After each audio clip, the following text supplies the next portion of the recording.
Pew Research Center is taking a look at the polarization in the country. In its latest research, Beyond Red versus Blue, the political typology, the center found it's more than just Republican versus Democrat. Instead, it classified the public into 9 distinct groups based on political values and attitudes. The study is primarily based on a survey of more than 10,000 adults conducted in July. For more on this, I want to bring in Jocelyn Kiley. She's an associate director of research at the Pew Research Center. Jocelyn, welcome. Thanks so much for being with us. So, it's pretty extraordinary to think about this survey size, 10,000 people. What would you say are the biggest takeaways from this research on Beyond Red versus Blue?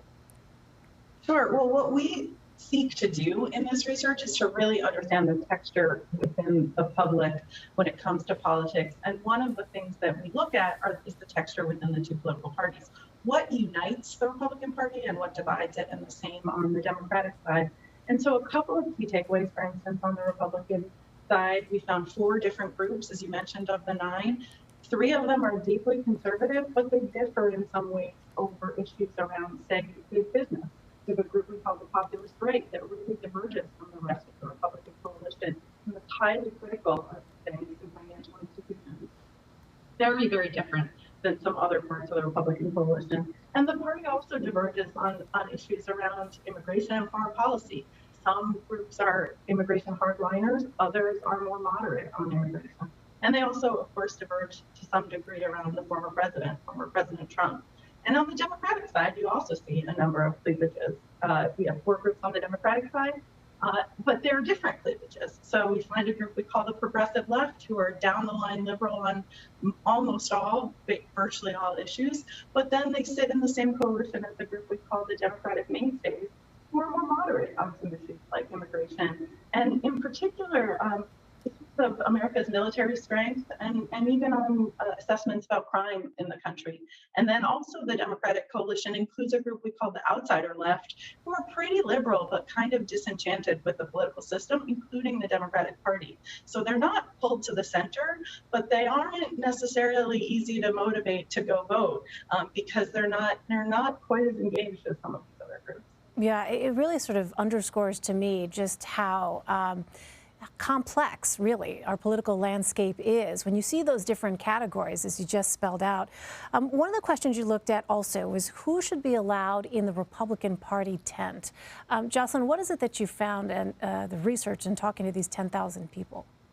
Sure. Well, we ask a question about whether some kinds of behaviors are acceptable for Republican Party officials. We do something similar for Democrats as well. But if you zoom in on how Republican groups feel about what is acceptable behavior for Republican elected officials, I think one of the things that really does stand out is views about former President Trump. Really 2 groups, one group we call the faith and flag conservatives and a group we call the populist right.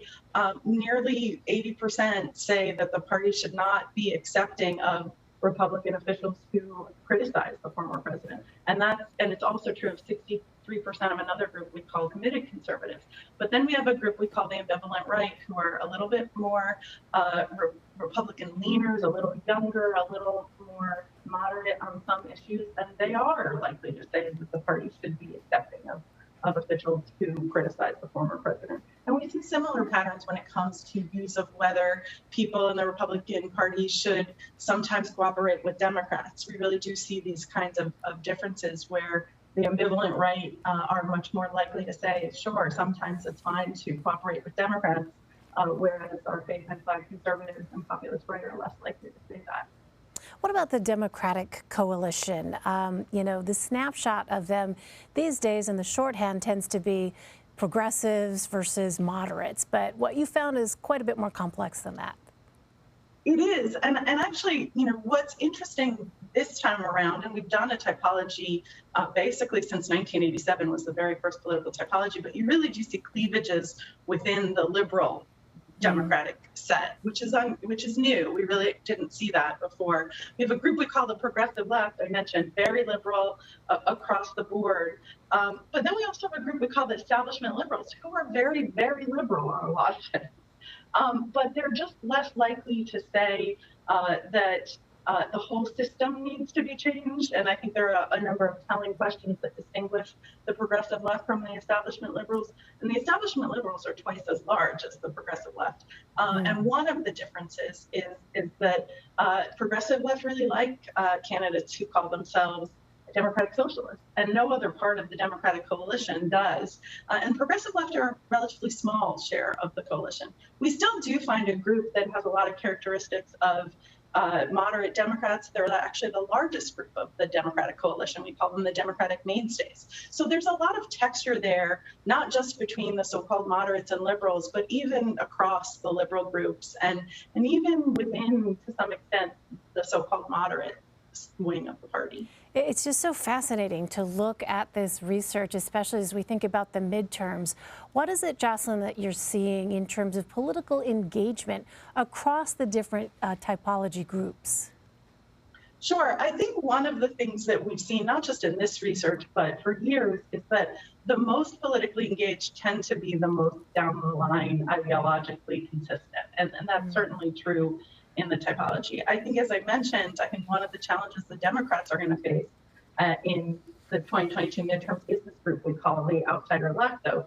They are fairly liberal, not quite as liberal as the group we call the progressive left, but they were less likely to vote in 2020 than the progressive left and establishment liberals and even the Democratic mainstays. And they're quite young, so motivating them is a real question for Democrats. Right now, overall, it's early, but another thing that we see is, across the board, the Republican coalition is a little bit more mobilized about the midterms than the Democratic coalition.